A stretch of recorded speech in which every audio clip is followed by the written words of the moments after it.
Iran Pakistan কূটনৈতিক সম্পর্ক ঐতিহাসিকভাবেই নড়বড়ে। দুই প্রতিবেশী দেশই একে অন্যের বিরুদ্ধে অভিযোগ তুলছে যে তারা নিজেদের সীমান্তে সশস্ত্র গোষ্ঠীকে মদদ দিচ্ছে। এই গত জানুয়ারি মাসেও এই দুই দেশ একে অপরের ভূখণ্ডে ক্ষেপণাস্ত্র ছুড়েছে। সে সময় ইরানি ক্ষেপণাস্ত্র হামলায় দুই পাকিস্তানি শিশু মারা যাওয়ার ঘটনাও ঘটে। এরপর থেকেই ইরান পাকিস্তান সীমান্ত উত্তেজনা চলমান। এই যখন অবস্থা, তখনই 3 দিনের রাষ্ট্রীয় সফরে পাকিস্তান পৌঁছেছেন ইরানের প্রেসিডেন্ট ইব্রাহিম রাইসি। গত 8 ফেব্রুয়ারি পাকিস্তানের সাধারণ নির্বাচনের মাধ্যমে নতুন সরকার গঠনের পর এই প্রথম কোনো রাষ্ট্রীয় শীর্ষস্থানীয় ব্যক্তি পাকিস্তান সফরে এলেন। ধারণা করা হচ্ছে ইসরায়েলের সঙ্গে চলমান সংঘাত ও উত্তেজনার মধ্যে পাকিস্তানের সঙ্গে কূটনৈতিক সম্পর্ক দৃঢ় করতে চাইছে ইরান। সেজন্যই গত 22 এপ্রিল পাকিস্তান সফরে এসেছেন রাইসি। আন্তর্জাতিক বার্তা সংস্থা রয়টার্স বলছে, দুই দেশের সম্পর্ক মেরামতের চেষ্টায় এই সফরের আয়োজন করা হয়েছে। এক বিবৃতিতে পাকিস্তানের পররাষ্ট্র মন্ত্রণালয় জানায়, ইরানের প্রেসিডেন্টের সঙ্গে রয়েছেন তার স্ত্রী এবং একটি উচ্চ পর্যায়ের প্রতিনিধি দল। এই দলে পররাষ্ট্রমন্ত্রী, মন্ত্রিসভার অন্যান্য সদস্য এবং ঊর্ধ্বতন কর্মকর্তারাও আছেন। পাকিস্তানের পূর্বাঞ্চলীয় শহর লাহোর ও দক্ষিণাঞ্চলীয় বন্দরনগরী করাচি সফরের কথা রয়েছে রাইসির। এর আগে সফরের প্রথম দিনই পাকিস্তানের প্রধানমন্ত্রী শাহবাজ শরীফ ও অন্য কর্মকর্তাদের সঙ্গে বৈঠক করেন তিনি।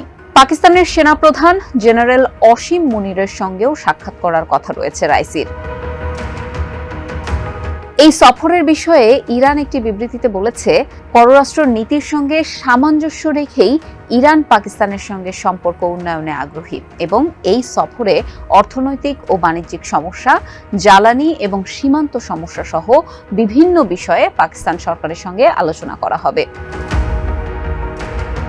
ভূ রাজনৈতিক বিশ্লেষকরা মনে করছেন, ইসলামাবাদের সঙ্গে সম্পর্ক স্বাভাবিক করার ক্ষেত্রে রাইসির এই সফর গুরুত্বপূর্ণ পদক্ষেপ। তবে প্রেসিডেন্ট নয়, বরং পরমাণু নীতির মতো রাষ্ট্রীয় বিষয়ে শেষ কথা বলেন ইরানের সর্বোচ্চ নেতা আয়াতুল্লাহ আলী খামেনি। বেশ কয়েকটি বাণিজ্যিক চুক্তি থাকা সত্ত্বেও পাকিস্তান ও ইরানের মধ্যে দীর্ঘকাল ধরেই সম্পর্কের টানাপোড়েন চলছে। 2010 সালে ইরানের সাউথ ফার্স গ্যাস ক্ষেত্র থেকে পাকিস্তানের দক্ষিণাঞ্চলীয় প্রদেশ বেলুচিস্তান ও সিন্ধু পর্যন্ত পাইপলাইন নির্মাণের জন্য গ্যাস সরবরাহ চুক্তি স্বাক্ষরিত হয়। এটি ইরান এবং পাকিস্তানের মধ্যকার সর্বোচ্চ আলোচিত চুক্তি। মার্কিন নিষেধাজ্ঞার আশঙ্কায় পাকিস্তানে গ্যাসের বিপুল চাহিদা থাকা সত্ত্বেও এখনও ইসলামাবাদ অংশের পাইপলাইন নির্মাণ বাকি রয়েছে। তবে এই আশঙ্কা অস্বীকার করে আসছে তেহরান। এক বিবৃতিতে পাকিস্তানের পররাষ্ট্র মন্ত্রণালয় জানায়, রাইসির এই সফরে পাকিস্তান ইরান সম্পর্ককে আরও দৃঢ় করতে এবং বাণিজ্য, যোগাযোগ ব্যবস্থা, জ্বালানি, কৃষি ও দুই দেশের মানুষের মধ্যে যোগাযোগ সহ বিভিন্ন ক্ষেত্রে সহযোগিতা বাড়ানোর জন্য উভয় পক্ষের একটি বিস্তৃত এজেন্ডা থাকবে।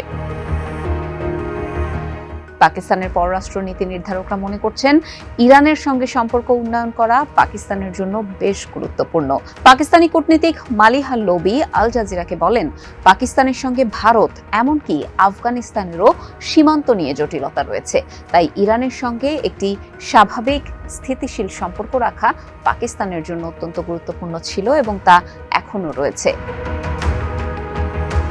রাইসির সফরের প্রথম দিন দুই পক্ষের দেয়া বক্তব্যে আপাতত মনে হচ্ছে যে তারা সম্পর্ক স্বাভাবিক করাতেই বেশি আগ্রহী।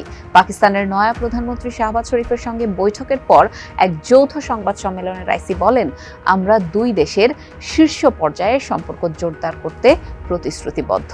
ইরান ও পাকিস্তানের মধ্যে অর্থনৈতিক ও বাণিজ্যের পরিমাণ $2 বিলিয়ন, যা মোটেই গ্রহণযোগ্য নয়।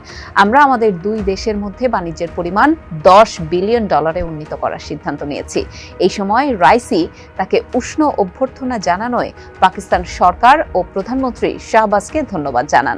ওই বৈঠকে দুই দেশের মধ্যে ব্যবসা বাণিজ্য সম্প্রসারণের জন্য একটি সমঝোতা চুক্তিও সই হয়।